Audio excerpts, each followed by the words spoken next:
Bismillah ar-Rahman ar-Rahim. Assalamu alaikum wa rahmatullahi wa barakatuh. In this chapter, chapter 5, we would like to continue in the detailed design of our absorption column, whether it is a plate tower or a pack tower. In chapter 4, we started by determining the diameter, and we said that the determination of the diameter of an absorption column is basically based on the fluid dynamics, and therefore we try to avoid flooding, and by avoiding the flooding we will determine the actual gas velocity inside the column, and therefore we can determine what is the diameter required to have that gas velocity. In this chapter we would like to talk about the determination of the height of the column, and the height of the column is based on mass transfer principles. It is somehow related to the diameter because diameter is going to determine the gas velocity, and the gas velocity is going to determine the interaction between the gas phase and the liquid stream. Now this interaction is going to determine the efficiency of the mass transfer operation, and therefore in a very in a high mass transfer rate, if we have a high mass transfer rate, then the column required will be shorter, the contact between the gas and phase will be shorter, and if we have a slow mass transfer rate, then obviously the contact between the gas stream and the liquid stream has to be longer. We are still using the same reference, chapter 5 of Principles and Modern Application of Mass Transfer Operations, and we will start with packed bed, then we will be talking about tray tower. So the height of a packed column refers to the depth of the packing material needed to accomplish the required removal efficiency. Obviously, the more difficult the separation, the larger the packing height required. So for example, a much larger packing height would be required to remove SO2 than to remove chlorine from an exhaust stream using water as the absorbent, because as we know, chlorine is more soluble in water than SO2. Determining the proper height of packing is really very important, since it's going to be affecting both the rate and efficiency of the absorption process. Now we need to keep in mind that when we talk about the height, we are talking about the height of the packed bed. We're not talking about the total height of the column. So when we're going to calculate the height, it's going to be only the height of the packed bed, and we need to keep in mind that at the top here we need to keep some distance for the gas to uniformly get to the outlet. So let's say something like a half a meter at the top, and the same thing a half a meter at the bottom, so that we can have a nice separation between the inlet gas and the outlet liquid. The other thing is we need to keep in mind that channeling. So in order to avoid channeling, we need to make sure that the height of the bed does not exceed 2 meters. So if it is more than 2 meters, then we need to add liquid collector and liquid redistributor, so that we can have a very nice wetting of the packing material from the liquid that is coming from the top to the bottom. So in calculating the total height of the column is going to be the height of the packed bed, which we will see how it's going to be calculated, plus half a meter at the top for a uniform gas release to the outlet, and half a meter at the bottom, so that we have a nice separation between the inlet gas and the outlet liquid. And if we have any redistributors at the bottom, in between, because the total height was more than 2 meters, and that the purpose of that is basically again to avoid channeling. Now there are a number of theoretical equations are used to predict the required packing height. These equations are based on mass transfer principles, and this is why We spent chapter 1 and chapter 2 in this course to talk about the molecular diffusion and the convective mass transfer principles. Now, depending on which phase is controlling the absorption process, either the overall gas mass transfer coefficient or the overall liquid phase mass transfer coefficient is going to be used as the starting point to derive an equation to predict the column height. And then a material balance is set up over a small different sections or heights of the column. Now, a general form of the design equation for a gas phase controlled resistant is given in this equation here. Now, keep in mind, we are designing an absorption column. We are choosing the solvent. So, more or less, we are confident that the solvent is going to be really, or the solute is going to be very or highly soluble in the solvent. This is why we chose the solvent. And therefore, we somehow confident that the controlling or the main resistance is going to be in the gas phase, not in the liquid phase. And this is why we will be using the overall gas phase transfer coefficient in an absorption process and the overall liquid phase mass transfer coefficient in a stripping process. So as you see in the equation is basically the total height of the packed bed is equal to the height of transfer units and the number of transfer units. And the idea here is basically in order to be able to determine the height of the packed bed, we can divide the bed theoretically into small sections, and these sections you can consider them to be similar to the number of stages we used to calculate in chapter 3, and also you can think of them like those in a tray tower where you have each tray is basically a stage by itself. Now they are theoretical because we know that we have continuous contact between the gas stream and the liquid stream in a packed bed. We don't have separations after each sections. So but they are going to be very helpful in calculating the height of the packed column. Now, the height of the packed column is basically the height of transfer units and number of transfer units. And these small sections are basically called the transfer units. We don't call them stages or trays. Trays are for tray tower, and the stages are basically when we talk about ideal number of stages or theoretical number of stages, but here we call them actual transfer units, so number of transfer units. Now the value for the height of each section, the height of transfer units that is used in designing the absorption system are usually from experimental data. And to ensure greatest accuracy, vendors, and vendors I mean manufacturers of absorption equipment, normally perform pilot plant studies to determine the height of the transfer units, HTU. For common absorption systems such as ammonia and water, or H2S in different kind of solvents, manufacturers have developed graphs for estimating the HTU, the height of transfer units. Now, these graphs do not provide the accuracy of pilot plant data, but they are less expensive and easier to use. Now, if you cannot get access to a pilot plant, or you don't have the necessary graph for your system, because those graphs are developed based on specific packing material, specific size of the packing material, and so on.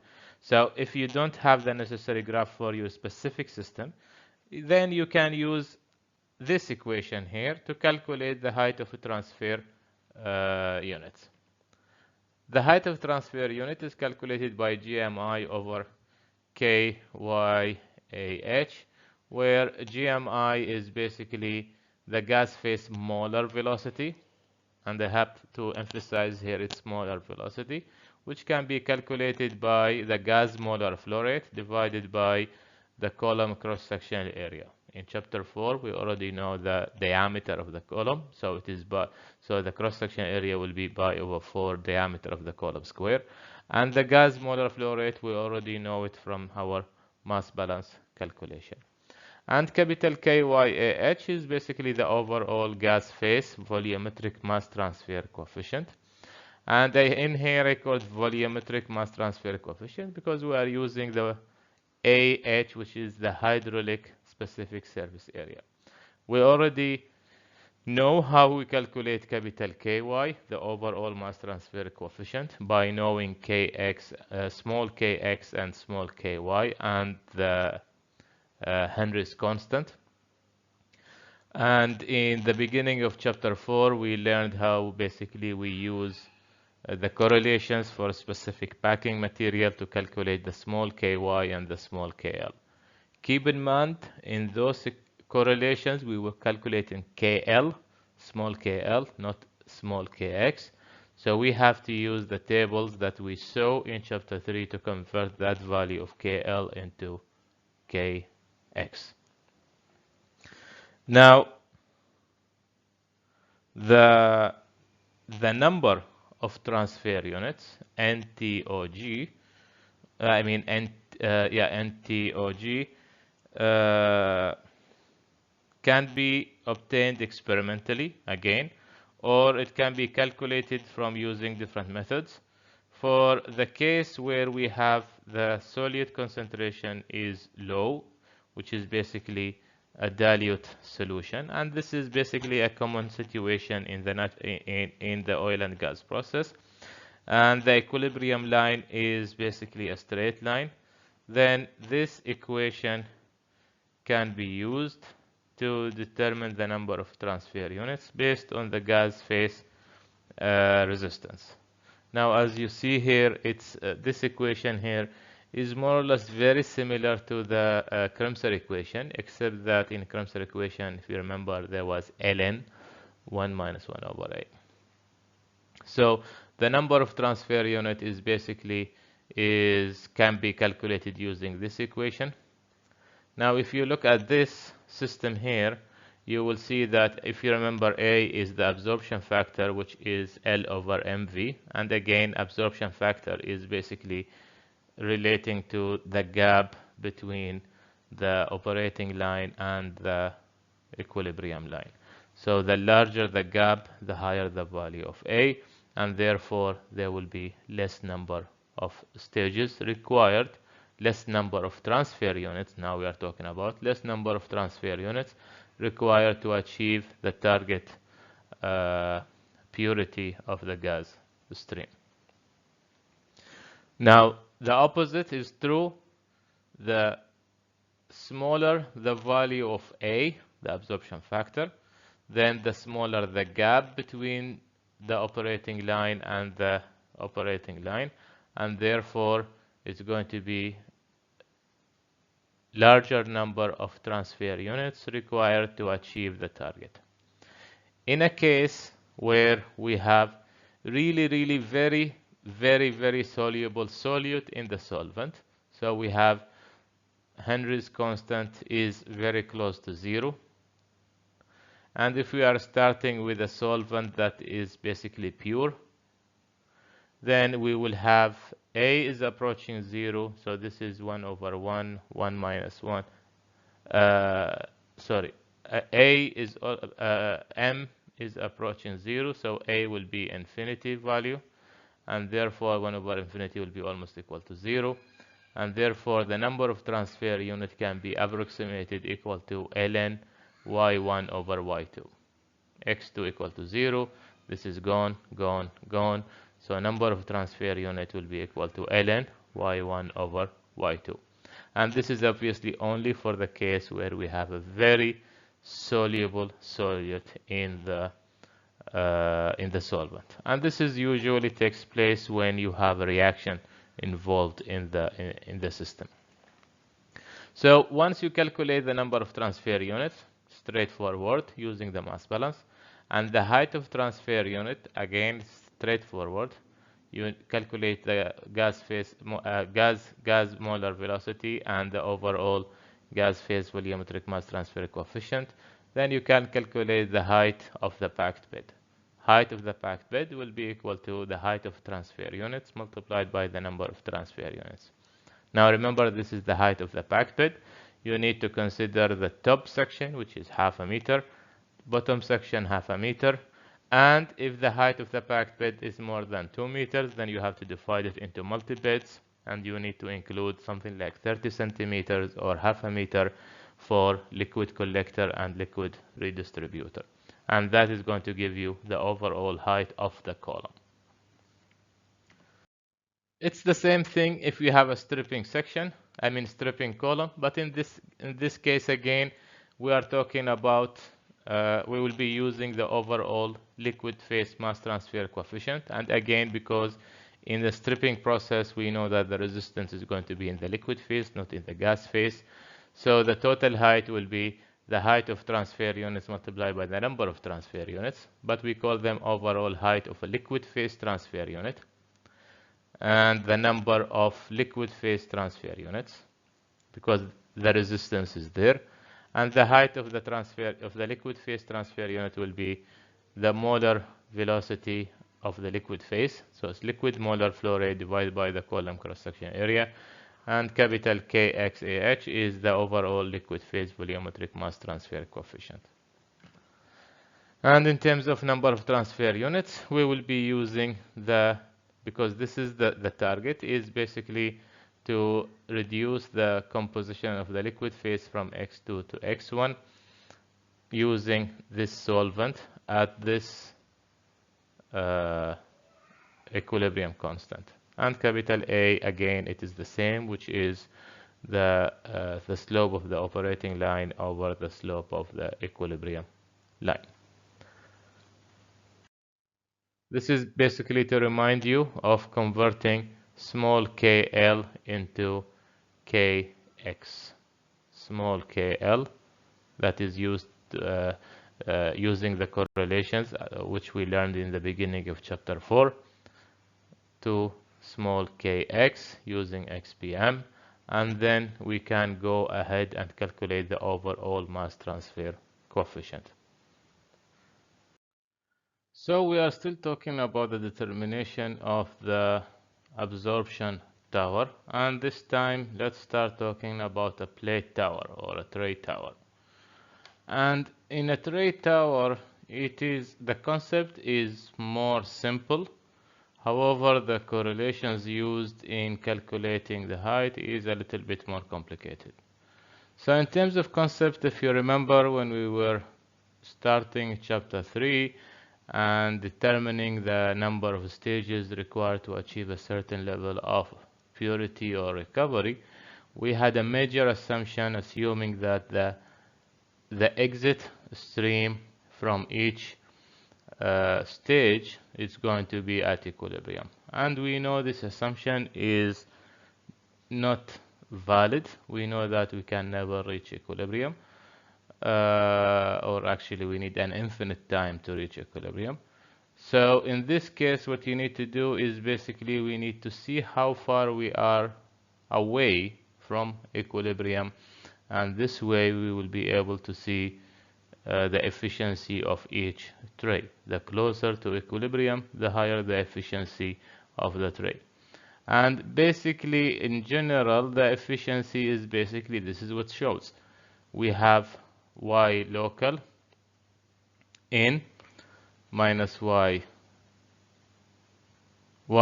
local, which is the out, minus yn is equal to this out supposed to be equilibrium value minus yn plus 1. So the higher the value, that means we are getting to the equilibrium we desire. However, the situation is getting this value of y equilibrium for each single stage is quite problematic, and usually this is done by going to the lab and doing a pilot plant where we have a pilot absorption column where a sample of this outlet gas stream is basically collected. the composition is measured and compared to the actual equilibrium value. So instead of that, we will be using set of correlations to calculate the efficiency of the tower. Now keep in mind these correlations, they are not really very accurate. The source of errors basically can be up to 50% or even 80% sometimes. So whenever you are using these correlations, you have to be really very careful with the values obtained from these correlations. Typically speaking, the values of efficiency in an absorption tower can be between 60% to 80%. And to determine the actual efficiency of every plate, you really have to develop or construct a pilot absorption column to determine the actual efficiency of each of your trays. So if we would like to use the correlations, we have a simple diagram of different trays, and if we get a closer look at one of these trays, the efficiency of each tray depends on how close we are to equilibrium, as we said. And how close to equilibrium we can get, it depends on how good the mixing between the gas stream and the liquid stream, and for how long this contact is taking place. And as you can see in across a single tray, if we look at this local point here, we will see that the contact between the gas and liquid will be shorter compared to, for example, somewhere at point here. So we will see that even across a single tray, the efficiency at this point, we would expect it to be different than the efficiency here, because we would expect that the mass transfer here is going to be different than the mass transfer rate at this point. Moreover, you would expect that the composition of the liquid, while it's moving across the column, is going to be different because it's going to absorb some of the gases, and therefore the mass transfer driving force is going to be different from one point to another. And therefore, in order to calculate the efficiency of the whole column, we have to start with a single point. And this single point efficiency. And this single point efficiency, this is what's called a local efficiency. Local efficiency is basically the mass transfer efficiency at a single point on top on a tray. And then we have to generalize this local efficiency to the whole tray. And this is what's going to be called the tray efficiency. And once we know the tray efficiency, or the efficiency, mass transfer efficiency of a single tray, now we have again to generalize this value of efficiency for the whole column. And therefore we will have the overall efficiency. So now we have three types of efficiencies: the local efficiency, which is the mass transfer efficiency at a specific location on a tray. And then we have to generalize this to the tray efficiency, which is going to be the average mass transfer efficiency across a single tray. And then again generalize this for the whole column, and this is going to be called the overall efficiency, and it's going to be the overall mass transfer coefficient for the entire tower. So we have three efficiencies. We start with the local, then the tray, then finally the overall efficiency. And once we calculate the overall tower efficiency, we can easily calculate the actual number of stages, because we know efficiency equal to theoretical divided by actual. Theoretical, we already know how to calculate the ideal number of stages from chapter 3.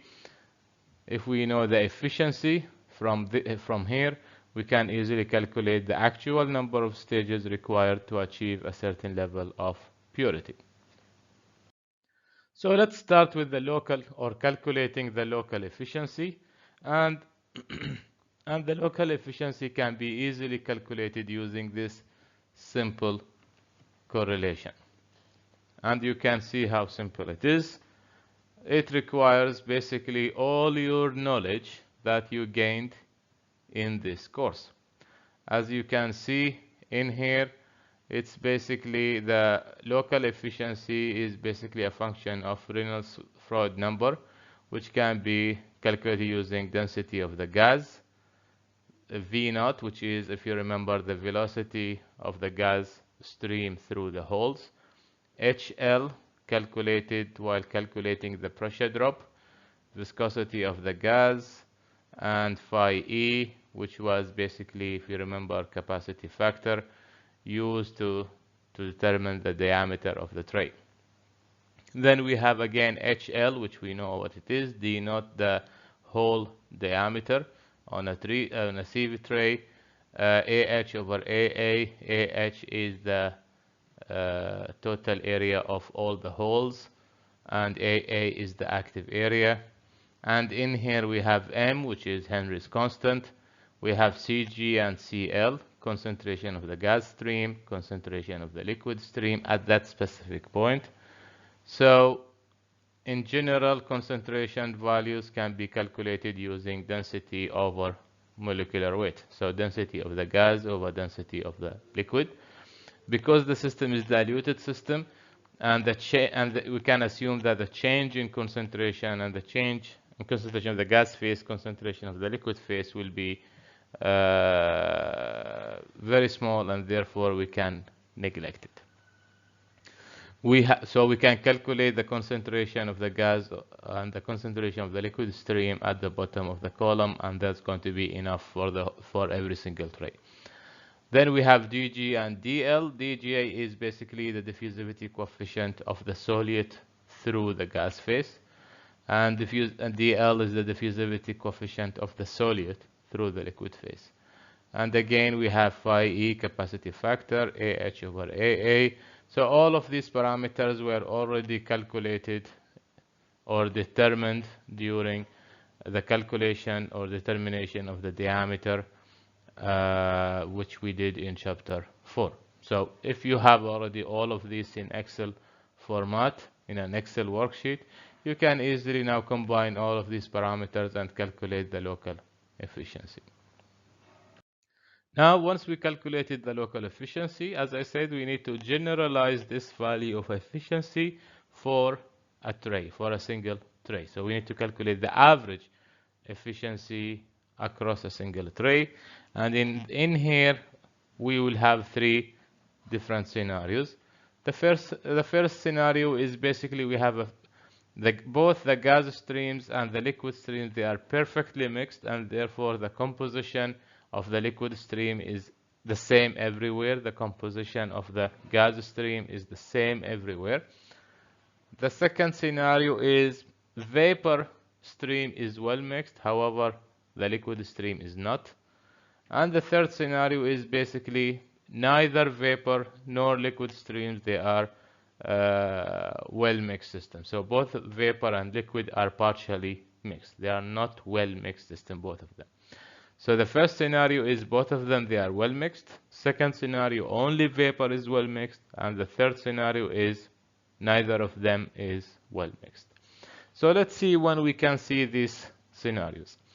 The first scenario, which is basically both vapor and liquid phase are well mixed, we can see it in basically a small diameter tower, which is basically if the tower diameter from chapter 4 is less than 0.5 meter, then basically both streams will be well mixed streams, and therefore the local efficiency will be the same everywhere on top of that tray. And therefore the tray efficiency, the average tray efficiency, will be equal to the local efficiency. Now we have to keep in mind, if you remember, if we have a tower diameter less than 0.5 meter, or actually even less than 0.6 meter, in this case we are not supposed to use a tray tower column. We're supposed to use a packed bed column. So generally speaking, to see something such scenario where we have a perfect mixing of both vapor and liquid phase is basically impossible. even if we have like a perfect mixing, then we're not supposed to use a tray tower. The second scenario and the third scenarios are basically based on the value of Bislett number, and we will talk more about it, and the value of H2 phi over T. And now if you remember, H2 phi is basically a parameter that we calculated when we were calculating the entrainment in chapter 4. And T is the tray spacing between the column. So what we need to do is, the first thing is, we need to look at the value of H2 phi over T. If H2 phi over T is greater or equal to 1, then the system is going to be 100% both scenario number 3. Both vapor and liquid are partially mixed. So we calculate H2 phi over T, which is something actually we already calculated when we were calculating the value of entrainment. If it is more than 1, then we are in this scenario. If it is less than 1, then we have to check for Bislett number. If it is more than 50, then it is scenario 3. If it is less than 50, then it is scenario 2. So in order to calculate Bislett number, we need to use this correlation here. Again, this correlation is used for H2 phi over T less than 1, because if it is more than 1, we know we are already in this scenario. If it is less than 1, we have to calculate Bislett number to know in which scenario we are. So Bislett number of the gas phase equal to 4 volumetric flow rate of the gas phase. RW, if you remember, RW is the distance between the weir and the center of the tray. RW is the distance, how far the weir is from the center of the tray. AA is the active area. T is the tray spacing. H2 phi parameter related to entrainment. And we have DEG. And DEG is basically gas phase eddies diffusivity. So again, as you see, now we are combining all our knowledge during this semester to finalize the design of an absorption column. So DEG is the eddies diffusivity in the gas phase. And generally speaking, this value of eddies diffusivity in the gas stream is usually more or less a constant value, which is equal to 0.01 meters squared per second. So again, we check for this. First of all, scenario number 1 is out of the question. We will not see it because it takes place only for a diameter less than 0.5, and in that case we have to use packed bed anyway. Scenario number 2 or scenario number 3, first we need to check for H2 phi over T. If it is greater than 1, then it is scenario number 3. If it is less than 1, then we have to check for Bislett number. Bislett number less than 50, scenario number 2. More than 50, scenario number 3. And we can calculate Bislett number using this equation here. So we calculated Bislett number and it is less than 50, then it is scenario number 2. How we can generalize the local efficiency we calculated to the tray efficiency. And we can do that using this, again, this correlation. So the tray efficiency will be equal to 1 plus lambda local efficiency over n to the power of n minus 1 over lambda. The first thing I would like to say here, lambda, which we will see in the next slide, lambda is basically stripping factor, or basically 1 over capital A absorption factor. So lambda is the stripping factor. We have lambda, local efficiency, and n can be calculated using the Bislett number in the liquid phase, which basically can be calculated with similar equation to what we saw earlier, but now we are using the volumetric flow rate of the liquid stream and eddies diffusivity in the liquid phase, and this can be calculated using this equation. So the eddies diffusivity in the liquid stream will be equal to 0.1 times G H2 phi cube to the power of 0.5. So this is scenario number 2, how we can generalize the local efficiency to tray efficiency. Scenario number 3 is basically both vapor and liquid are partially mixed. So this is either because Bislett number greater than 50 or H25 over T is greater than 1. And in this case, basically, we can generalize the local efficiency to the tray efficiency in scenario number 3 using this very simple correlation. Now, if you look at this, basically, this is the equation in scenario number 2 multiplied by a little bit of the same parameters. Remember, lambda is mv over L, which is the 1 over the absorption factor, or basically it is the stripping factor. Again, n is Bislett number plus 2 over 2, and Bislett number of the liquid phase is equal to this equation. So now we calculated the local efficiency. We generalized the local efficiency to the tray efficiency. So tray efficiency is the average mass transfer efficiency across a single tray. And now we need to generalize this value in terms for the whole tower, or for the whole absorption tower. And in here,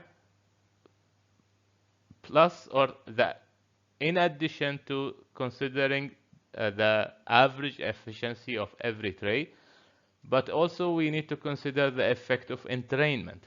And if you remember, entrainment is basically liquid droplets are carried up by the gas stream. And whenever we have those liquids getting from one tray to another, to the top tray, it's going to disturb the system, and therefore it's going to reduce the efficiency of those trays. So therefore, the higher the entrainment value, the lower the efficiency we will get. So in this case, in order to calculate the overall efficiency, we need to use this correlation. So overall efficiency will be equal to the tray efficiency times 1 minus 0.8 local efficiency lambda, which is the stripping factor. So this is lambda to the power of 1.543, lambda to the power of 1.543 times E, which is the fractional entrainment, which we learned how we can calculate by the end of chapter 4, divided by M, and M, if you remember, is Henry's constant, or the equilibrium constant. Now, as you see here, in order to increase the overall efficiency, we need to decrease the value of entrainment. And if you go back and check on how we calculated the entrainment value, or the fractional entrainment value, we will see that we need to reduce the gas velocity, we need to increase the tray spacing between the trays, and so on. And all of those you need to keep in mind that it's going to have design constraints as well as disadvantages. So you need to think about it that way. So basically that's it. Now we calculated the efficiencies. We need to see how we can use those values in order to calculate the plate tower height. So efficiency, we know that the physical definition of the efficiency is basically equal to theoretical number of stages over actual number of stages. Remember, theoretical number of stages, they are the same as ideal number of stages. So once we calculate the overall efficiency, now we can calculate the actual number of stages will be equal to theoretical number of stages divided by the overall efficiency. And once we know the actual number of stages, so it is easy. We have the number of stages, we have the spacing between them. So the height of the column will be equal to the actual number of stages multiplied by tray spacing. Now, remember, we have a space at the top, space at the bottom we need to consider. So the tower height will be equal to number of stages multiplied by the tray spacing plus top and bottom height. And in a tray tower, general rule of thumb is the top height equal to the bottom height equal to the tray spacing. So this is a general guideline. You don't have to stick on it. There are some considerations needs to be taken into consideration. However, to simplify the situation for this level of design, we can say basically tower height will be equal to number of stages multiplied by tray spacing plus 2 tray spacings. The last thing that I would like to mention here, if you remember when we were calculating the ideal number of stages or theoretical number of stages, we were getting values, for example, 5.3 or 5.2. And at that level, we were saying we should not round it up to the next number of stages. Because this is only an ideal number of stages, we should not round it up. Now then, we calculated here the actual number of stages. So let's say now the actual number of stages is 10.3. In that case, now, because they are actual, they are real number of stages, we cannot have a 0.3 stage. So we will have to round this value up to the next level of stages. So 10.3 should be equal to 11 stages. So that's it basically in terms of the design or determination of plate tower height. Now, I would suggest that you build up on the example that you solved at the end of chapter 4, and you try to calculate the height of the tower that you already calculated the diameter, you already determined the tray design of that tower, and then calculate the efficiency, calculate the number of actual stages, and then the height of the column.